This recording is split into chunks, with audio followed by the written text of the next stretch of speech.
अस्सलाम वालेकुम फ्रेंड्स, जैसा कि आप जानते ही होंगे एसएससी यानी स्टाफ सिलेक्शन कमीशन के अंदर 8326 एमटीएस एंड हवालदार की वैकेंसियाँ निकली हुई हैं।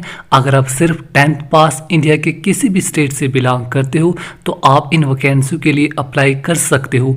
अगर अप्लाई करना चाहते हो उसका ऑनलाइन फॉर्म कैसे फिलअप करें वो भी अपने मोबाइल फ़ोन में आज आपको मैं स्टेप बाय स्टेप करके ऑनलाइन फॉर्म फिलअप करके बताने वाला हूँ। अगर अप्लाई करना चाहते हो साइट का लिंक और फुल डिटेल के साथ नीचे डिस्क्रिप्शन में देने की कोशिश करूंगा। वहां पर क्लिक करके फुल डिटेल्स क्या क्या रिक्वायरमेंट इंपॉर्टेंट डेट्स तमाम दिया गया है। उसके बाद जैसे अप्लाई वाले टैग पर क्लिक करोगे आप एसएससी की ऑफिशियल वेबसाइट में आ जाओगे। आप इस साइट को डायरेक्ट गूगल से भी सर्च कर सकते हो। साइट में आने के बाद आपने थोड़ा सा पर नीचे आ जाना है, टॉप पर भी आपको लॉगिन का ऑप्शन मिल जाएगा। अप्लाई करने के लिए आपने थोड़ा सा नीचे आने के बाद क्विक लिंक के नीचे आप ऑप्शन देखेंगे अप्लाई। अब आपने अप्लाई वाले टैग पर क्लिक कर देना है। अगर आप किसी भी वैकेंसी के लिए अप्लाई करना चाहते हो तो आपने अप्लाई वाले टैग पर क्लिक कर देना है। जैसे अप्लाई वाले टैग पर क्लिक करोगे जितनी भी न्यू वैकेंसियाँ निकली होंगी तमाम की तमाम वैकेंसियाँ आपको शो हो जाएंगी। अगर आप डिग्री कैंडिडेट हो तो आपने सेकंड लिंक पर क्लिक कर देना है। अगर आप सिर्फ 10th या फिर 12th पास हो एमटीएस पोस्टों के लिए अप्लाई करना चाहते हो तो आपने फर्स्ट लिंक मल्टीटास्किंग स्टाफ के आगे अप्लाई वाले टैग पर क्लिक कर देना है। जैसे आप अप्लाई वाले टैग पर क्लिक करोगे आपके सामने एक न्यू पेज ओपन हो जाएगा। यहाँ पर अगर आप ऑलरेडी से रजिस्टर्ड कैंडिडेट हो तो आप लॉगिन करके फॉर्म को फिलअप कर सकते हो। अगर आप फ्रेश कैंडिडेट हो पहली बार साइट में गए हो नीचे आप ऑप्शन देखो न्यू यूजर रजिस्टर नो। अब आपने रजिस्टर नो वाले टैग पर क्लिक कर देना है। जैसे आप रजिस्टर नो वाले टैग पर क्लिक करोगे आपके सामने एक न्यू पेज ओपन हो जाएगा। यहाँ पर बताया गया कि आपको वन टाइम रजिस्ट्रेशन कंप्लीट करनी पड़ेगी। 4 स्टेप में पूरे फॉर्म को कंप्लीट करना पड़ेगा। पर्सनल डिटेल पासवर्ड क्रिएट करना पड़ेगा, addition details term and condition को एक्सेप्ट करना है। चलिए नीचे फॉर्म फिलअप करने के लिए आप नीचे कंटिन्यू टैग पर क्लिक कर देना है। 4 स्टेप में पूरे फॉर्म को कंप्लीट करना पड़ेगा। जैसे आप कंटिन्यू टैग पर क्लिक करोगे आपके सामने फर्स्ट पेज ओपन हो जाएगा। यहाँ पर आपने वन टाइम रजिस्ट्रेशन कंप्लीट कर लेनी है। अब आप खुद का या किसी भी अदर कैंडिडेट का फॉर्म फिलअप कर रहे हो। अगर आपके पास आधार कार्ड नंबर अवेलेबल है तो आपने यस करके अपना 12 डिजिट आधार नंबर मेंशन कर देना है। उसके बाद दोबारा से कन्फर्म आधार नंबर में उसी आधार नंबर को आपने दोबारा से रिपीट कर लेना है। दिहाड़ी आधार नंबर आप बिल्कुल ध्यान से मेंशन कीजिए। जो भी आपका 12 डिजिट आधार नंबर आपने फिलअप करने के बाद दोबारा से वेरीफाई आधार नंबर में उसी नंबर को आपने दोबारा से रिपीट कर लेना है। इन केस अगर आपके पास आधार कार्ड नहीं है तो आप कोई other document voter I card pan card driving licence passport mention कर सकते हो। उसके बाद थर्ड कॉलम में जिस भी कैंडिडेट का या खुद का फॉर्म फिलअप कर रहे हो उस कैंडिडेट का अपने नाम मेंशन कर देना है। दिहाड़ी नाम आपने वही मेंशन करना है जो आपकी 10th क्लास की मार्कशीट पर मेंशन होगा। उसके बाद वेरीफाई कैंडिडेट नेम है उसी नाम को आपने दोबारा से रिपीट कर लेना है। यहाँ पर साफ साफ बताया गया है कि नाम आपने वही मेंशन करना है जो आपकी 10th क्लास की मार्कशीट पर मेंशन होगा। अदरवाइज आपका फॉर्म रिजेक्ट भी हो सकता है। नाम 2 बार मेंशन करने के बाद अगर आपने कभी नाम वगैरह चेंज किया तो आप यस मेंशन कर सकते हो, अदरवाइज आपका नो ही मेंशन रहने दीजिए।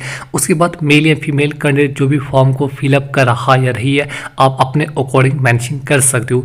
मेल फीमेल सेलेक्ट करने के बाद वेरीफाई जेंडर मेल फीमेल आपने दोबारा से सेलेक्ट कर लेना।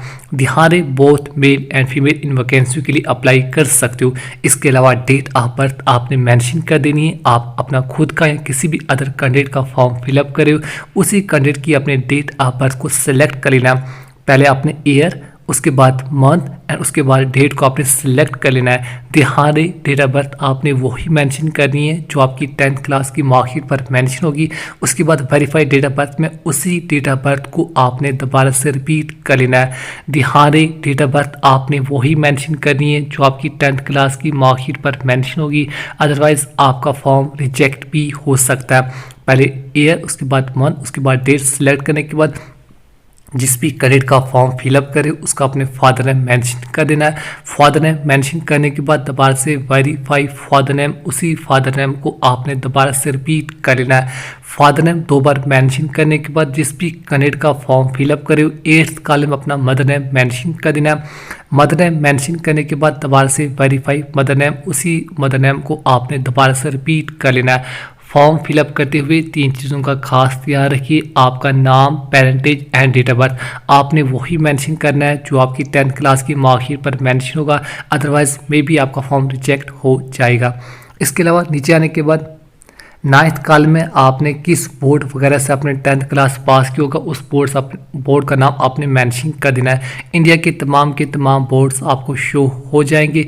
जिस भी बोर्ड वगैरह से आपने 10th क्लास पास किया होगा बोर्ड का नाम मेंशन करने के बाद वेरीफाई 10th क्लास मैट्रिक आपने 10th क्लास कहाँ से पास की, किस बोर्ड वगैरह से आपने पास की, बोर्ड का नाम आपने मेंशन कर देना है। आप अपने अकॉर्डिंग ही मेंशन कर सकते हो। इसके अलावा अपना 10th क्लास का रोल नंबर आपने मेंशन कर देना। आपका 10th क्लास का रोल नंबर आपकी 10th क्लास की मार्कशीट पर मेंशन होगा। 10th क्लास का रोल नंबर बिल्कुल ध्यान से मेंशन कीजिए। उसके बाद वेरीफाई रोल नंबर में उसी रोल नंबर को आपने दोबारा से रिपीट कर लेना है। याद रही आपका 10th क्लास का रोल नंबर आपकी 10th क्लास की मार्कशीट पर मेंशन होगा। सेम टू सेम वही मेंशन करने के बाद वेरीफाई रोल नंबर में उसी रोल नंबर को आपने दोबारा से रिपीट कर लेना है। रोल नंबर 2 बार मेंशन करने के बाद ईयर ऑफ पासिंग आपने मेंशन करनी है। 10th क्लास की ईयर ऑफ पासिंग ये भी आपकी 10th क्लास की मार्कशीट पर मेंशन होगा। Same to same year of passing mention करने के बाद वेरीफाई ईयर ऑफ पासिंग में उसी ईयर ऑफ पासिंग को आपने दोबारा से रिपीट कर लेना। Year of passing and roll number आपकी 10th क्लास की मार्कशीट पर मेंशन होगा। इसके अलावा हाईएस्ट क्वालिफिकेशन आपके केस में कितनी है, आप जिस भी कैंडिडेट का या खुद का फॉर्म फिलअप करें आपके केस में 10th 12th diploma degree post graduation PIT जो भी हाईएस्ट क्वालिफिकेशन है आपने उसी को पर मेंशन कर देना है। याद रहे अगर आप सिर्फ 10th पास हो तब भी आप इन वैकेंसियों के लिए अप्लाई कर सकते हो। चलिए आपने अपने अकॉर्डिंग अपनी हाईएस्ट क्वालिफिकेशन को मेंशन करने के बाद दोबारा से वेरीफाई हाईएस्ट क्वालिफिकेशन में उसी हाईएस्ट क्वालिफिकेशन को आपने मेंशन कर देना है। 10th 12th degree diploma post graduation PIT आप अपने अकॉर्डिंग ही मेंशन कीजिए।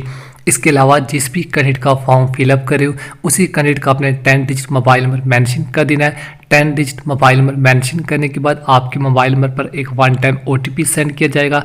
आपने OTP फिलअप करने के बाद वेरीफाई वाले टैग पर क्लिक कर देना है। उसके बाद 14 कॉलम में अपना ईमेल आईडी मेंशन कर देनी है। ईमेल आईडी फिलअप करने के बाद आपने सेंड OTP टैग पर क्लिक करने के बाद आपकी ईमेल आईडी पर एक OTP सेंड किया जाएगा। आपने OTP फिलअप करने के बाद नीचे वेरीफाई वाले टैग पर क्लिक कर देना है। ईमेल आईडी मोबाइल नंबर आप ठीक से मेंशन कीजिए, इसी पर आपको तमाम इन्फॉर्मेशन बाद में दी जाएगी। उसके बाद आपने सेव एंड नेक्स्ट वाले टैग पर क्लिक कर देना है। नाम पेरेंटल डेट ऑफ बर्थ आप एक बार ज़रूर चेकआउट कीजिए।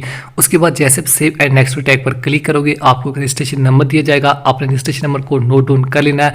उसके बाद आपकी ईमेल आईडी मोबाइल नंबर पर एक 1 टाइम पासवर्ड भी सेंड किया जाएगा। पासवर्ड फिलअप करने के बाद आपने अपनी मर्जी से कोई भी न्यू पासवर्ड क्रिएट कर लेना है। न्यू पासवर्ड क्रिएट करने के बाद अब आपने लॉगिन करके बाकी फॉर्म फिलअप करना पड़ेगा। लॉगिन करने के लिए आपसे रजिस्ट्रेशन नंबर एंड पासवर्ड मांग रहा है। रजिस्ट्रेशन नंबर आपकी ईमेल आईडी एंड आपके मोबाइल नंबर पर मैसेज आ चुका है। उसके बाद जो आपने पासवर्ड क्रिएट किया था उसके बाद नीचे आपने लॉगिन वाले टैग पर क्लिक कर देना है। जैसे आप लॉगिन वाले टैग पर क्लिक करोगे अब आप इस डैशबोर्ड में लॉगिन हो जाओगे। यहाँ से आपने स्टेप बाय स्टेप करके बाकी पूरे फॉर्म को कंप्लीट कर लेना है। सबसे पहले जिस भी कैंडिडेट का फॉर्म फिलअप करे हो अगर आपके पास कोई भी कैटेगरी है तो आपने कैटेगरी को ज़रूर मेंशन कर देना है। EWS SC ST OBC इनमें से कोई भी कैटेगरी है तो आपने कैटेगरी को सेलेक्ट कर लेना है। अगर नहीं है तो आप जनरल यानी UR में अप्लाई कर सकते हो। कैटेगरी मेंशन करने के बाद दोबारा से वेरीफाई कैटेगरी में उसी कैटेगरी को आपने दोबारा से रिपीट कर लेना है। ध्यान रहे अगर आपके पास कोई भी कैटेगरी है तो आपने कैटेगरी को ज़रूर सेलेक्ट कर लेना है। इसके अलावा नेशनल यहाँ पर इंडियन आएगा, सिटीजन ऑफ इंडिया यहाँ पर आपने चूज़ कर लेना है। अगर आप इंडिया से फॉर्म को फिलअप करें तो आपने सिटीजन ऑफ इंडिया यहाँ पर चूज़ कर लेना है। उसके बाद यहाँ पर आइडेंटिफिकेशन मार्क आपकी बॉडी पर कोई भी तिल मार्क कट मार्क वगैरह है तो आपने उसके ऊपर मेंशन कर देना है। 4th कॉलम में आइडेंटिफिकेशन मार्क मेंशन करने के बाद 5th कॉलम में अगर आप फिजिकल कैंडिडेट हो तो आप यस मेंशन कर सकते हो, अदरवाइज आप पर नो ही मेंशन रहने दीजिए। यस नो मेंशन करने के बाद नीचे आ जाते हैं। 6th कॉलम अपना 1 बाय 1 करके फुल लोकल एड्रेस आपने मेंशन कर देना है। आप खुद का या किसी भी अदर कैंडिडेट का फॉर्म फिलअप करें, लोकल एड्रेस, उसके बाद स्टेट का नाम, उसके बाद डिस्ट्रिक्ट का नाम, उसके बाद पिन कोड अपना फुल एड्रेस मेंशन कर देना है। ध्यान रहे एड्रेस आपने वही मेंशन करना है जो आपके डोमिसाइल सर्टिफिकेट पर मेंशन होगा। पहले लोकल एड्रेस, उसके बाद किस स्टेट से आप फॉर्म को फिलअप करें अपना स्टेट, उसके बाद डिस्ट्रिक्ट का नाम, उसके बाद विद पिन कोड अपने मेंशन कर देना है। तमाम एड्रेस मेंशन करने के बाद आपने नीचे आ जाना। अगर आपका parameter address and corporate address same है तो आपने यस वाले टैग पर क्लिक कर देना है। इन केस अगर आपका अलग से तो नो करके अलग करके भी मेंशन कर सकते हो। चलिए मेरे केस और मैक्सिमम कैंडिडेट का पर सेम ही होगा तो आपने यस मेंशन कर देना है। उसके बाद नीचे आने के बाद आपने सेव एंड नेक्स्ट वाले टैग पर क्लिक कर देना है। तमाम डिटेल्स आप एक बार दोबारा से चेकआउट कीजिए। एड्रेस डिटेल्स आपने वही मेंशन करनी है जो आपके डोमिसाइल सर्टिफिकेट पर मेंशन होंगी। उसके बाद जैसे आप सेव एंड नेक्स्ट टैग पर क्लिक करोगे, आपके सामने term and condition one time registration declaration का फॉर्म ओपन हो जाएगा। टर्म एंड कंडीशन को रीड आउट कर लीजिए। उसके बाद आई एग्री वाले टैग पर क्लिक करने के बाद डिक्लेयर वाले टैग पर क्लिक कर देना है। टर्म एंड कंडीशन को आपको एक्सेप्ट करनी ही पड़ेगी। उसके बाद जैसे आप डिक्लेयर वाले टैग पर क्लिक करोगे, आपका लगभग वन टाइम जो रजिस्ट्रेशन पूरी कंप्लीट हो जाएगी। आपका नाम, parentage, mobile number, email ID आपको शो हो जाएगा। फॉर्म फिलअप करने के लिए आपने थोड़ा सा पर नीचे आ जाना है। नीचे आने के बाद जितनी भी न्यू वैकेंसियाँ निकली होंगी तमाम की तमाम वैकेंसियाँ आपको शो हो जाएंगी। अगर आप सिर्फ 10th पास हो तो आपने फर्स्ट ऑप्शन चूज़ कर लेना है। अगर आप डिग्री कैंडिडेट हो, जो ग्रेजुएट लेवल की जो वैकेंसियाँ निकली हुई हैं उनके लिए नीचे वैकेंसी आपको दी गई, तो आपने नीचे वाले टैग पर क्लिक कर देना है। चलिए, जिन पोस्टों के लिए मैं अप्लाई कर रहा हूँ, MTS या हवालदार के लिए मैं अप्लाई कर रहा हूँ, तो आपने अब देख होंगे MTS मल्टीटास्किंग स्टाफ के नीचे अब फॉर्म की स्टार्ट डेट, लास्ट डेट वगैरह मेंशन की गई है। नीचे आपको अप्लाई का लिंक आपको दिया गया है। अब आपने अप्लाई व टैग पर क्लिक कर देना है।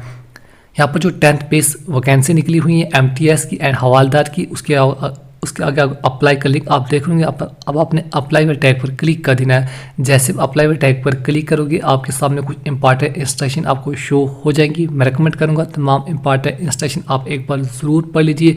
इंपॉर्टेंट इंस्ट्रक्शन पढ़ने के बाद आपने नीचे आ जाना है। नीचे आपने फिल फॉर्म वाले टैग पर क्लिक कर देना है।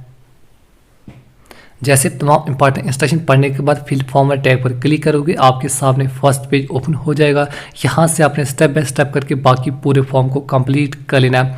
आपका नाम, parentage, date of birth, mobile number, email ID, इसके अलावा आपका लोकल एड्रेस, जो डिटेल्स आपने पहले मेंशन की थी तमाम की तमाम डिटेल्स आपको शो हो जाएंगी।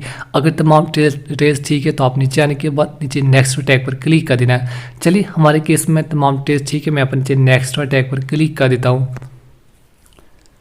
जैसे आप नेक्स्ट टैग पर क्लिक करोगे, आपके सामने सेकंड पेज ओपन हो जाएगा। 18 कॉलम जो भी आपकी हाईएस्ट क्वालिफिकेशन होगी, आपने दोबारा से हाईएस्ट क्वालिफिकेशन के ऊपर मेंशन कर देना है। आपके केस में 10th, 12th, diploma, degree, post graduation, PhD जो भी आपकी हाईएस्ट क्वालिफिकेशन है आपने उसी के ऊपर सेलेक्ट कर लेना है। हाईएस्ट क्वालिफिकेशन मेंशन करने के बाद यहाँ पर आपका 10th का roll number, year of passing जो हमने पहले मेंशन की थी ऑलरेडी डिटेल्स आपको शो हो जाएंगी। नीचे आने के बाद आपने यहाँ पर जितने भी टोटल परसेंटेज ऑफ मार्क्स आपने 10th क्लास में ऑब्टेन किए होंगे, total percentage of marks mention करने के बाद नीचे अपने सेव एंड नेक्स्ट टैग पर क्लिक कर देना है। डिटेल्स बिल्कुल ध्यान से मेंशन कीजिए जो आपकी 10th क्लास की मार्कशीट पर मेंशन होगी। उसके बाद अपने सेव एंड नेक्स्ट टैग पर क्लिक कर देना है। जैसे आप नेक्स्ट टैग पर क्लिक करोगे, आपके सामने कॉलम नंबर 21 ओपन हो जाएगा। अगर आप एक्स सर्विसमैन हो तो आप यस मेंशन कीजिए, अदरवाइज आप नो मेंशन कर सकते हो। इसके अलावा एज इलेक्शन वगैरह चाहते हो तो ही आपने यस मेंशन करना, अदरवाइज आप पर नो मेंशन कर दीजिए। इसके अलावा अगर आप अपने पर्सनल डिटेल्स, नाम, पेरेंटेज, डेट ऑफ बर्थ वगैरह को आप शो कराना चाहो तो आप यस मेंशन कीजिए, अदरवाइज आप यहाँ पर भी नो मेंशन कर सकते हो। उसके बाद अपने सेव एंड नेक्स्ट टैग पर क्लिक कर देना है। जैसे आप सेव एंड नेक्स्ट टैग पर क्लिक करोगे, आपके सामने कॉलम नंबर 24 ओपन हो जाएगा। अब आपने अपना एग्जामिनेशन सेंटर यहाँ पर चूज़ कर लेना है। इंडिया के तमाम स्टेट में एग्जामिनेशन सेंटर यहाँ पर अवेलेबल है। मैं रेकमेंड करूँगा जो भी आपका लोकल नज़दीक का सेंटर वगैरह पड़ता हो वही सेंटर आपने चूज़ कर लेना है। आप जिस भी स्टेट वगैरह से बिलोंग करते हो, मैं रेकमेंड करूँगा आप अपना ही स्टेट यहाँ पर एग्जामिनेशन सेंटर के लिए चूज़ कीजिए। आपके स्टेट में जितने भी लोकल नज़दीकी सेंटर होंगे तमाम के तमाम सेंटर आपको शो हो जाएंगे। आपने 1 बाय 1 करके 3 प्रेफरेंस यहाँ पर मेंशन कर देने। मैं रेकमेंड करूँगा 3 की 3 प्रेफरेंस आपने वही मेंशन करनी है जहाँ पर आप आसानी से पहुँच सकते हो। मैक्सिमम चांस यही है कि आपको फर्स्ट प्रेफरेंस दिया जाए, लेकिन हो सकता है आपके केस में सेकंड प्रेफरेंस या फिर थर्ड प्रेफरेंस, इनमें से कोई भी एक प्रेफरेंस दिया जा सकता है। मैं रेकमेंड करूँगा 3 की 3 प्रेफरेंस आपने वही मेंशन करनी है जहाँ पर आप आसानी से पहुँच सकते हो। फर्स्ट प्रेफरेंस आप वही मेंशन कीजिए जो भी आपका लोकल नज़दीक का सेंटर पड़ता हो। उसके बाद सेकंड प्रेफरेंस, थर्ड प्रेफरेंस आपने 1 बाय 1 करके 3 की 3 प्रेफरेंस यहाँ पर मेंशन कर देनी है। प्रेफरेंस डिटेल्स बिल्कुल ध्यान से मेंशन कीजिए, बाद में आप इनमें एडिट वगैरह नहीं कर पाओगे। 3 की 3 प्रेफरेंस मेंशन करने के बाद यहाँ पर medium of computer based exam आप किस लैंग्वेज में देना चाहो, इंग्लिश, हिंदी, उर्दू, जिस भी लैंग्वेज में आप देना चाहो आप अपने अकॉर्डिंग मेंशन कर सकते हो। चलिए, मैं यहाँ पर इंग्लिश चूज़ कर रहा हूँ, आप अपने अकॉर्डिंग को भी लैंग्वेज मेंशन कर सकते हो। लैंग्वेज मेंशन करने के बाद वेरीफाई लैंग्वेज में उसी लैंग्वेज को आपने दोबारा से रिपीट कर लेना है जिस भी लैंग्वेज में आप कंप्यूटर बेस्ड एग्ज़ाम देना चाहते हो, इंग्लिश अदर लैंग्वेज आपको शो हो जाएंगी। मैं यहाँ पर इंग्लिश चूज़ कर रहा हूँ, आप अपने अकॉर्डिंग कोई भी लैंग्वेज यहाँ पर मेंशन कर सकते हो। नीचे इन कॉलम को आपको मेंशन नहीं करना पड़ेगा, नीचे इस कॉलम में यस या नो, चलिए मैं अपने अकॉर्डिंग यहाँ पर नो मेंशन कर रहा हूँ। नो मेंशन करने के बाद नीचे जितनी भी न्यू वैकेंसियाँ निकली हुई हैं तमाम की तमाम वैकेंसियाँ आपको शो हो जाएंगी। हर स्टेट में जो भी वैकेंसियाँ निकली हुई हैं उनके पीछे जो कोड दिया गया आपने इस कोड को नोट डाउन कर लेना है। जिस स्टेट के लिए आप अप्लाई करना चाहते हो उस कोड को आपने नोट डाउन कर लेना है। तो सीरियल नंबर 1 2 3 4 5 6 7 8 9 10 70 तक जो यहाँ पर कोड यहाँ पर आपको दिखाई दे रही, इन कोड को आपने नोट डाउन कर लेना है। जिस भी स्टेट वगैरह के लिए आप अप्लाई करना चाहते हो वो कोड आपने नोट डाउन करने के बाद नीचे इन बॉक्स में मेंशन कर देना है। आप 1 प्रेफरेंस 2 प्रेफरेंस 3 प्रेफरेंस जितने भी प्रेफरेंस आप फिलअप करना चाहो कर सकते हो। प्रेफरेंस फिलअप करने के बाद जो प्रेफरेंस आप नहीं फिलअप करना चाहो उसमें आप एक्स मेंशन कर देना है। याद रहे जितनी भी प्रेफरेंस आप फिलअप करना चाहो फिलअप करने के बाद आपने एक्स मेंशन कर देना है। जैसे मैंने प्रेफरेंस फिलअप करने के बाद एक्स मेंशन कर दिया है, उसके बाद आपने सेव एंड नेक्स्ट टैग पर क्लिक कर देना है। जैसे आप सेव एंड नेक्स्ट टैग पर क्लिक करोगे आपके सामने एक न्यू पेज ओपन हो जाएगा। अब आप जिस भी कैंडिडेट का या खुद का फॉर्म फिलअप करे हो उस कैंडिडेट का अपने फोटो एंड सिग्नेचर अपलोड कर लेना है। पहले आपने क्या आप याद है जिस भी कैंडिडेट का फॉर्म फिलअप करें उसका आपको लाइव फोटो लेना पड़ेगा। कैप्चर लाइव फोटो टैग पर क्लिक करके आपका कैमरा ओपन हो जाएगा। अब आप जिस भी कैंडिडेट का फॉर्म फिलअप करें उसका अपने लाइव फोटो ले लेना है। फोटो बिल्कुल क्लियर होना चाहिए, उसका फेस बिल्कुल सीधा होना चाहिए, तभी आपका फोटो यहाँ पर लिया जाएगा। याद रहे जिस भी कैंडिडेट का फॉर्म फिलअप करे उसका आपको लाइव फोटो लेना पड़ेगा।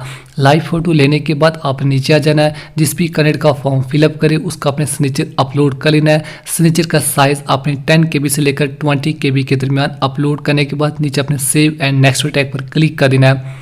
जैसे आप सेव एंड नेक्स्ट टैग पर क्लिक करोगे जितनी भी डिटेल्स अभी तक आपने मेंशन की हैं, आपका नाम, parent age, date of birth, mobile number, email ID, local address, आपका फोटो, सिग्नेचर, तमाम की तमाम डिटेल्स आपको शो हो जाएंगी। अगर तमाम डिटेल्स ठीक है तो आपने सेव एंड नेक्स्ट टैग पर क्लिक कर देना है। याद रहे अगर कोई भी मिस्टेक है अभी भी आप गो बैक करके इन स्टेप में एडिट वगैरह कर सकते हो। चलिए हमारे केस में तमाम डिटेल्स ठीक है, मैं यहाँ पर सेव एंड नेक्स्ट टैग पर क्लिक कर देता हूँ। जैसे आप सेव एंड नेक्स्ट टैग पर क्लिक करोगे टर्म एंड कंडीशन का पेज दोबारा से आपको ओपन हो जाएगा। टर्म एंड कंडीशन को रीड कर लीजिए, उसके बाद आई एग्री टैग पर क्लिक करने के बाद नीचे कैप्चा कोड फिलअप करने के बाद सबमिट टैग पर क्लिक कर देना है। जैसे आप सबमिट टैग पर क्लिक करोगे आपका पूरा फॉर्म कंप्लीट हो जाएगा। याद रहे अगर आप जनरल कैटेगरी से फॉर्म को फिलअप करें तो आपको इसकी payment online net banking, credit card, debit card के जरिए 100 रुपीज़ करनी पड़ेगी। अगर आप ST SC या फीमेल कैंडिडेट फॉर्म को फिलअप करे हो जैसे आप सबमिट टैग पर क्लिक करोगे आपका फॉर्म कंप्लीट हो जाएगा। यहाँ पर प्रिंट एप्लीकेशन में टैग पर क्लिक करके आपने इसकी हार्ड कॉपी या तो प्रिंट या फिर स्क्रीनशॉट या फिर डाउनलोड करके अपने फ़ोन वगैरह में रख लेना है। तो बस इस तरह से आसानी से जो SSC के अंदर 88,000 से ज़्यादा MTS एंड हवालदार की न्यू वैकेंसियाँ निकली हुई हैं आप उनके लिए अप्लाई कर सकते हो।